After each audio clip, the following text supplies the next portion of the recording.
Hey guys, BTP की science की class में आपका फिर से स्वागत है। और आज का जो टॉपिक है वो बहुत इंटरेस्टिंग जाने वाला है, क्योंकि जो आज का टॉपिक है वो टॉपिक है हमारा रेस्पिरेशन। कल हमने खाना खाया था, खाना पचाया था, न्यूट्रिशन लिया था, है ना। कल की जो क्लास थी हमारी वो किस पे थी? कल की क्लास थी हमारी न्यूट्रिशन इन ह्यूमन बींग्स के ऊपर। जो तो उसके बाद अब देखो, अब हमने क्या किया, अब हमने खाना खा लिया है, न्यूट्रिशन मिल गया है। और खाना खाने के बाद हमें क्या मिला है, जो हमने कल पढ़ा था, आपको याद हो अगर, तो न्यूट्रिशन कैसे जा रहा था? न्यूट्रिशन जा रहा था सेल के हर एक पार्ट तक, राइट। तो ये जो न्यूट्रिशन, ये जो फूड मटेरियल है, ये थ्रू न्यूट्रिशन क्या करता है, सेल को क्या प्रोवाइड करके चलता है? एनर्जी। क्योंकि अल्टीमेटली देखो, हमें एनर्जी की नीड है, हम खाते क्यों हैं? नॉर्मल लाइफ में अगर आप देखोगे तो आप देखना कि अगर हम खाना नहीं खाते हैं ना, तो क्या होता है, काम करने में हमारा मन नहीं लगता है ना। मतलब हाथ पैर सब कुछ ऐसा लगता है चुपचाप बैठे रहो। अगर व्रत भी होना, जो जो व्रत करते हैं, मेरे ख्याल से आजकल के टाइम में तो सारी व्रत करते हैं, कुछ एक को छोड़ के। आप समझ सकते हो मैं किस व्रत की बात कर रही हूँ। तो उसमें क्या होता है कि भूख लगती है। भूख लगती है, क्यों लगती है? हमें काम करने का मन नहीं करता है, ऐसा लगता है यार कुछ तो पेट में जाए तब जाके अब कुछ काम हो सकता है, राइट। तो इसका क्या मतलब है कि हम थ्रू फूड क्या लेते हैं? एनर्जी लेते हैं। तो ये होगी एनर्जी की बात। अब देखो एनर्जी कैसे होता है, ये मैं आपको पूरा प्रोसेस बता के चलूंगी। एक्चुअली आज की जो क्लास है वो इस बात के ऊपर ही है कि हमें एनर्जी कहाँ से मिलती है?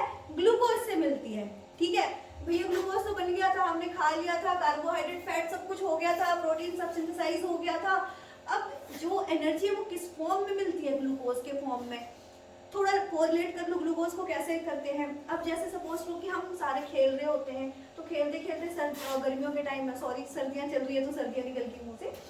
गर्मियों के टाइम में क्या होता है कि जैसे खेलते हैं, बहुत एग्जॉस्टेड फील करते हैं, तो क्या होता है, मम्मा आते हैं और हमें क्या देते हैं? ग्लूकोज पीने के लिए, है ना। अब तो डिफरेंट डिफरेंट फ्लेवर में आ रहा है, हमारे टाइम में सिर्फ वो होता था सिंपल वाला, तो हमें तो वही पता था। अब तो ऑरेंज फ्लेवर में आने लग गया है, नींबू पानी फ्लेवर भी आ रहा है, ठीक है। तो बेसिकली मिलता क्या है उससे हमें? ग्लूकोज। ग्लूकोज इन द, वो जो ग्लूकोज है वो क्या करता है? हमें इंस्टेंट एनर्जी प्रोवाइड करता है। तो वैसे सेम हमारे जो इंटरनल सिस्टम में भी वही सेम चीज है। जो अंदर क्या होता है, जो एनर्जी है किस फॉर्म में मिलती है हमें? ग्लूकोज के फॉर्म में मिलती है। और जो रेस्पिरेशन जो हम पढ़ेंगे, रेस्पिरेशन मतलब क्या पता है ना, कि क्या करते हैं? सांस लेते हैं, सांस छोड़ते हैं, यही है। सिंपल शब्दों में कहे तो रेस्पिरेशन क्या है? Breathing in and breathing out, यही है, राइट। ऑक्सीजन इनटेक करना और CO2 बाहर निकालना। तो ये जो प्रोसेस है ना, ऑक्सीजन इनटेक तो हो गया, CO2 कैसे बाहर आ रहा है, ये इंटरेस्टिंग है थोड़ा जानना। कभी सोचा नहीं होगा? कहाँ सोचेंगे, इतना टाइम कहाँ है अभी सोचने के लिए? क्लास 10 में पढ़ना पड़ रहा है तो पढ़ लो। तो क्या होता है, ये पूरा प्रोसेस समझे, क्योंकि एक लाइन में समझाना थोड़ा सा मुश्किल है। मैं समझा दूंगी, आपके समझ में नहीं आएगा, मैं पायरुवेट वर्ड यूज करूंगी, आप कहोगे मैम ये क्या है, ये कहाँ से आ गया? ग्लूकोज तो फिर समझ में आता है। तो इसलिए हम स्टेप बाय स्टेप क्या करेंगे, जान के चलेंगे कि ये CO2 कैसे रिलीज हो रहा है, जैसे अब ऑक्सीजन कैसे रिलीज होता है प्लांट्स में, है ना। तो चलो स्टार्ट करते हैं। तो रेस्पिरेशन क्या हो गया? Breathing in and breathing out हो गया। अब देखो रेस्पिरेशन जो होता है 2 टाइप्स के होते हैं। पहला हो गया एरोबिक, पहला एरोबिक भी ले सकते हो, अनएरोबिक भी ले सकते हो, कोई दिक्कत नहीं है, कैसे भी लिख सकते हैं, ठीक है। तो एरोबिक रेस्पिरेशन और अनएरोबिक रेस्पिरेशन। पहले मैं आपको बता के चलूंगी अनएरोबिक के बारे में। अनएरोबिक के बारे में स्पेलिंग यहाँ पे ANEROBIC है। आपको थोड़ा सा लगे कि मैम पता नहीं क्या लिख रहे हैं, तो इसलिए मैं आपको क्लियर कर दूं। तो अब देखो क्या अनएरोबिक रेस्पिरेशन क्या होता है। वैसा रेस्पिरेशन, सॉरी नॉट वैसा रेस्पिरेशन, जहाँ पे ऑक्सीजन ग्लूकोज, मतलब क्या बताया मैंने आपको कि जो ये होता है एनर्जी के लिए, सबसे पहले हमें क्या होता है? ग्लूकोज को ब्रेक डाउन करना पड़ता है, ठीक है। तो ग्लूकोज का क्या हो रहा है? ब्रेक डाउन हो रहा है, और ये हमें एनर्जी प्रोवाइड करता है। तो ग्लूकोज क्या होता है? ब्रेक डाउन होता है। ग्लूकोज क्या होगा? Break down. और ये ब्रेक डाउन किसकी उपस्थिति में, किसकी प्रेजेंस में होगी? O2, मतलब ऑक्सीजन के प्रेजेंस में नहीं, एब्सेंस में, ठीक है। क्या होगा? ग्लूकोज ब्रेक डाउन होगा O2 की एब्सेंस में, और ये क्या करेगा? ये बनाएगा पायरुवेट। अब कहोगे मैम ये पायरुवेट वर्ड कहां से आ गया? क्या है ये, है ना। बता दूं मैं, ग्लूकोज का फॉर्मूला क्या होता है बेटे, C6H12O6, राइट? यही होता है, गलत तो नहीं बता रही हूँ मैं, यही होता है, हाँ जी यही होता है। तो अब देखो क्या करते हैं, कार्बन के यहाँ पे कितने मॉलिक्यूल है, 6 है। पायरुवेट में क्या होता है, ब्रेक डाउन पर टूट गया, है ना, ब्रेक डाउन मतलब टूट गया, किसमें टूटता है, C3 से C3, ठीक है। अब ये आगे बताऊंगी मैं कि C3 आगे क्या हो रहा है, ये आप कहोगे बाकी में तो रहा, चलो ये ठीक है, 3 + 3 6 हो गया, बट C6 तो हो गया, ये H12O6 ये कहाँ गया, है ना, ये भी जानना होगा आपको। तो हम जरूर जानेंगे, पहले हमें ये जानना है कि ग्लूकोज किसमें ब्रेक डाउन हो रहा है, पायरुवेट में हो रहा है।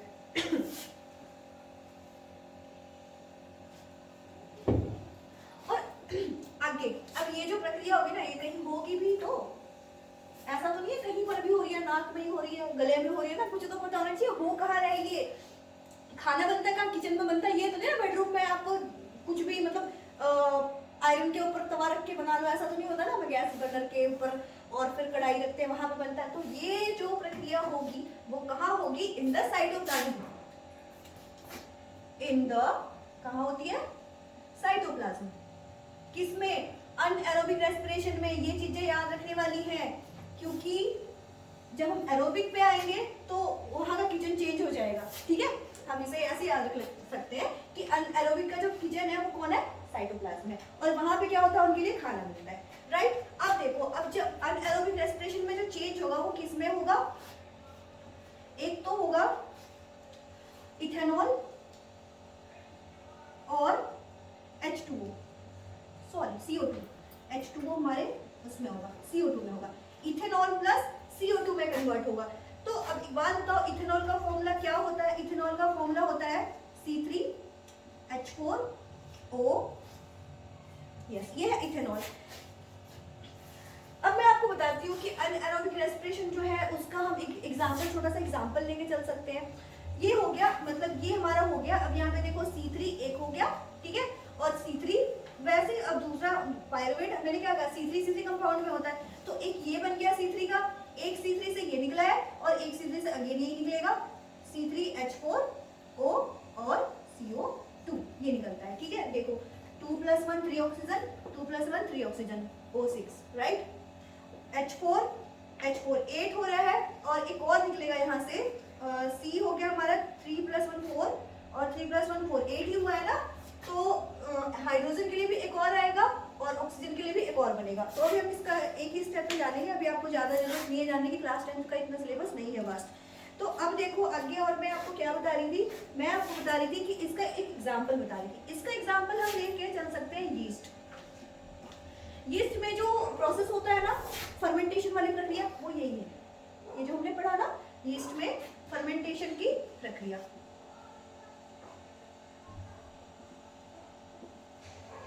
कह लो, प्रोसेस लिख देती हूँ आपके लिए इजी हो जाएगा, ठीक है। तो ये था हमारा अनएरोबिक रेस्पिरेशन, आई होप आपको समझ आ गया होगा। अब हम आगे बढ़ के चलेंगे एरोबिक रेस्पिरेशन पे। एरोबिक रेस्पिरेशन में क्या है, इसका किचन बता दूं पहले, ये जो प्रोसेस होने वाला है ये कहाँ होगा, ये होगा इन माइटोकॉन्ड्रिया।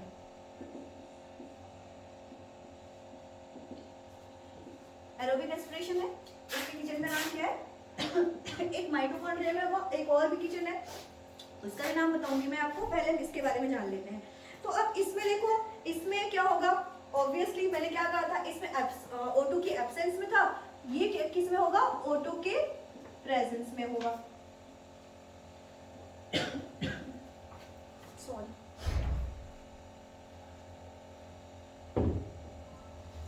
क्या हो रहा था, O2 के प्रेजेंस में होगा, क्या सिंपल यही होना है, ग्लूकोज कन्वर्ट होना है। याद रखना, रेस्पिरेशन एरोबिक हो या एनएरोबिक हो, जो काम है वो क्या कर रहा है, पाथवे डिफरेंट है, ठीक है, बट जो मेन है ना मोटिव जो है, वो मोटिव क्या है, क्या करना है हमें, ग्लूकोज को ब्रेक डाउन करके उससे एनर्जी लेनी है, राइट। तो इसमें जो होगा, इसमें भी सेम होगा, इसमें 3 पायरुवेट बनेंगे,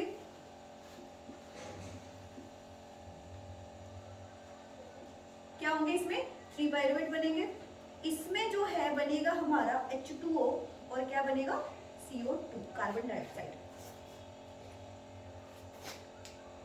और ये जो हमारा CO2 है वो कितने का है, 3 मॉलिक्यूल्स हो, 3 मॉलिक्यूल्स ऑफ CO2 बनेंगे और H2O बनेगा एरोबिक में। अच्छा, अब जानने लायक इसमें और जानने वाली बात क्या है कि एरोबिक रेस्पिरेशन में जितना एनर्जी रिलीज होता है ना, वो एनाएरोबिक से ज्यादा होता है। ज्यादा मतलब बहुत ज्यादा मतलब लॉट्स ऑफ एनर्जी रिलीज होता है किससे?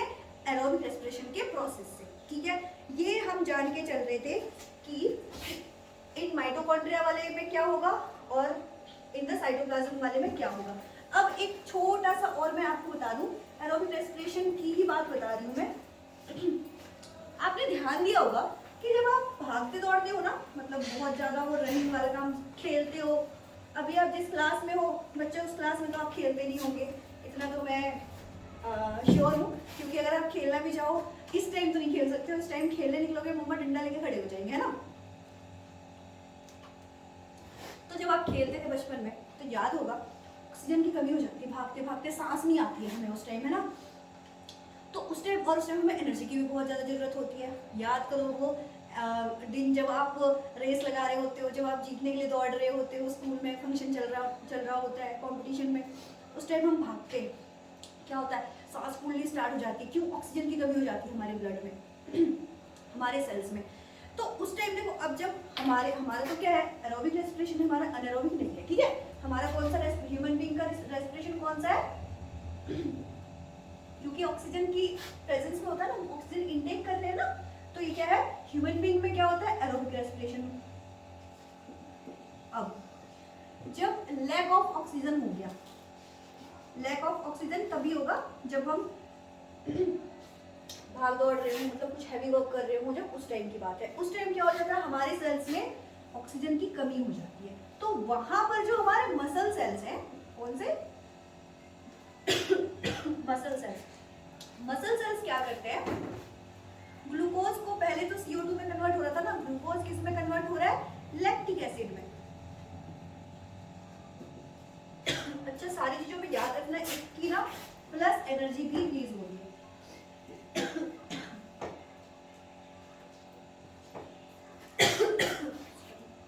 Lactic acid plus H2O plus energy.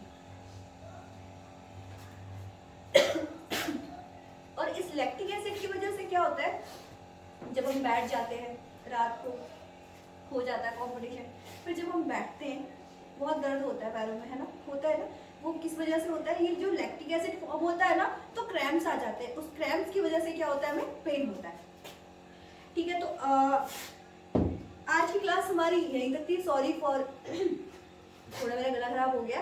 तो आज की जो क्लास थी रेस्पिरेशन की, उसमें हमने क्या क्या पढ़ा है, हमने पढ़ा एरोबिक रेस्पिरेशन और अनएरोबिक रेस्पिरेशन के बारे में। एनारोबिक रेस्पिरेशन में हमने पढ़ लिया कैसे ग्लूकोज ब्रेकडाउन होता है पायरुवेट में, और वहां से हमें ethanol plus CO2 plus energy मिलती है। और जो एरोबिक रेस्पिरेशन होता है उसमें सेम जो ग्लूकोज है वो किस में कन्वर्ट होती है, पहले पायरुवेट में, और पायरुवेट 3 कार्बन मॉलिक्यूल में चेंज होता है, लाइक CO2 प्लस H2। और द मेन मोस्ट इंपॉर्टेंट बात की एनर्जी हर किसी के साथ रिलीज होगी। ठीक है, तीसरा है उसमें क्या था, इन द साइटोप्लाज्म एनारोबिक में। और एरोबिक रेस्पिरेशन में क्या है कि कौन कौन से है, कहाँ हो रहा है, इसमें मसल सेल्स में हो रहा है। ठीक है, ये जो किचन था क्या था, मसल सेल था। ठीक है, लैक्टिक एसिड के लिए कौन सा है, kitchen, muscle cell, right. Anaerobic का किचन कौन सा था, साइटोप्लाज्म। किचन समझ रहे हो ना, जहाँ पे ये सारा प्रोसेस हो रहा है। और अगर हम बात करें एरोबिक रेस्पिरेशन में माइटोकॉन्ड्रिया में, जहाँ पे हो रहा था माइटोकॉन्ड्रिया जो किचन था, तो वहाँ पे क्या फॉर्म हो रहा था, CO2 plus H2O, 3 moles of carbon plus 3 moles of CO2 plus H2O plus energy. और जब हमारा किचन है मसल सेल, तो ग्लूकोज कन्वर्ट हो रहा है लैक्टिक एसिड में, और प्लस H2O और प्लस एनर्जी। तो आई होप आपको आज की क्लास समझ में आई हो। Thank you.